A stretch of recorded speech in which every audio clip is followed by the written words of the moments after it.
খবর 24 সাথে আপনাকে স্বাগত।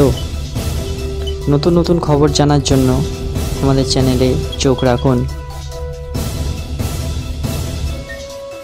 নমস্কার দর্শক বন্ধুরা, স্বাগত আমাদের এই চ্যানেলে।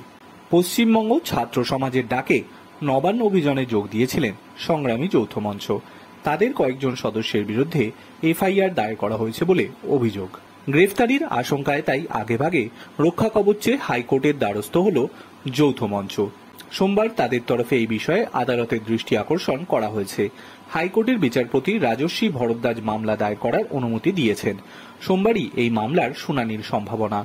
সংগ্রামী যৌথ মঞ্চের সদস্য ভাস্বর ঘোষ এবং আরও কয়েকজনের বিরুদ্ধে পুলিশের তরফে এফআইআর দায়ের করা হয়েছে। অভিযোগ, নবান্ন অভিযানে যোগ দেওয়ার কারণেই এই এফআইআর।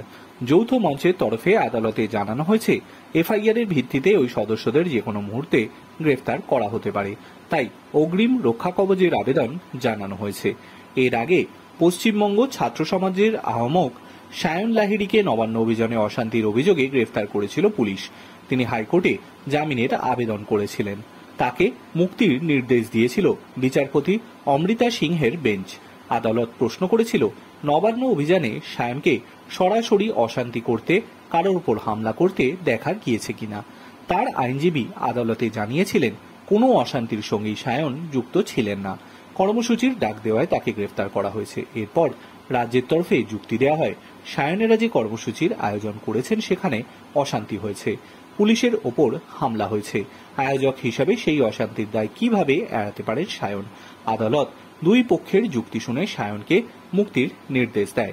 শনিবার মুক্তি পান সায়ন। উল্লেখ্য, গত 27 আগস্ট আর.জি. করের মহিলা চিকিৎসকের ধর্ষণ এবং খুনের প্রতিবাদে নবান্ন অভিযানের ডাক দিয়েছিলেন পশ্চিমবঙ্গ ছাত্র সমাজ নামের একটি সংগঠন। ওই অভিযান থেকে মুখ্যমন্ত্রী মমতা বন্দ্যোপাধ্যায়ের পদত্যাগ দাবি করা হয়েছিল। রাজ্যের বিরোধিতা করে আদালতের দ্বারস্থ হয়।